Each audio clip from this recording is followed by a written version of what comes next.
हर हर महादेव। जब माता पार्वती के गर्भ से एक संतान का जन्म हुआ, तब माता पार्वती के जन्म के उत्पन्न में गणेश जी को देखने के लिए सभी देवी देवता वहाँ उपस्थित हुए। सभी ने आशीर्वाद दिया और उनमें से एक शनिदेव भी थे। उन्होंने जब उनको आशीर्वाद दिया, उनकी ओर दृष्टि डाली, तो उनका सिर धड़ से अलग हो गया। जिसके उपरांत सिर धड़ से अलग हो गया, माता पार्वती चिल्लाने लगीं और बिलखने लगीं और महादेव से कहने लगीं, ये क्या हुआ। तो ये शनिदेव को अश्राप लगा हुआ था कि जब भी वो किसी के ऊपर दृष्टि डालेंगे तो कुछ अनर्थ होगा। इसलिए गणेश जी का सर धड़ से अलग हो गया था और माता पार्वती भोले शंकर से प्रार्थना करने लगी। कह रही, बहुत चिल्ला रही थी, कह रही थी, मेरे बच्चे को ठीक करो।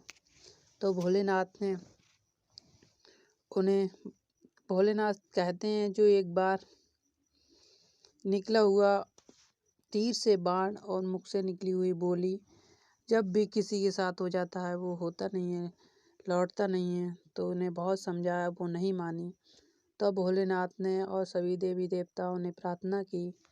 तब भोलेनाथ ने एक बात कही, अगर जो कोई अपने बेटे से सिर मोड़कर, यानी कि सिर दूसरी तरफ करके सोती हो, उसी बेटे का सिर ले आओ।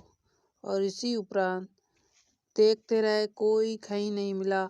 तो एक जगह गजा हाथी अपने बच्चे को उल्टी, मतलब अपने से दूसरी तरफ मुंह करके सो रहे थे, यहाँ लेटे थे। तभी उनका वो सर ले आए उनका काट के। तभी भोले शंकर भगवान ने उनका सिर गणेश जी के जोड़ दिया। तभी गणेश जी जीवित हो जाते हैं। तो सभी माता जी, पार्वती सब बहुत खुश हो जाती हैं। इसी से माता जी एक बहुत, मतलब दो दानव थे, चंड और मुंड, जो पूरे भारत पे बहुत, मतलब देश में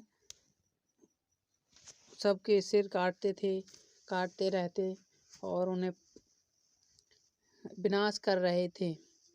तभी काली माँ को एक माता ने कहा, इनके सर काट के लाओ। तभी काली माता कहती हैं, मुझे आशीर्वाद दो।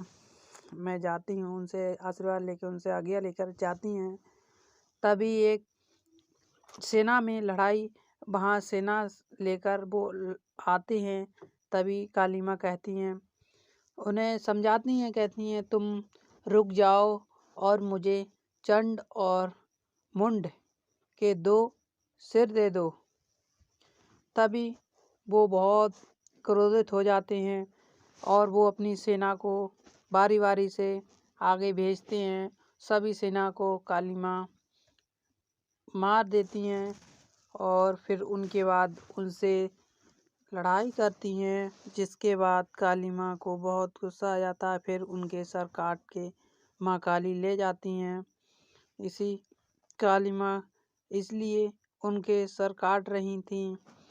ये दानव लोग बहुत पृथ्वी पर अहंकार मचाए हुए थे, विनाश कर रहे थे। काली माँ इसी उपरांत से फिर बहुत गुस्से में आ गई थी काली माँ, जिसके लिए काली माँ ने अपने कहीं रुक नहीं रही थी। सभी देवी देवताओं ने बहुत प्रार्थना की, नहीं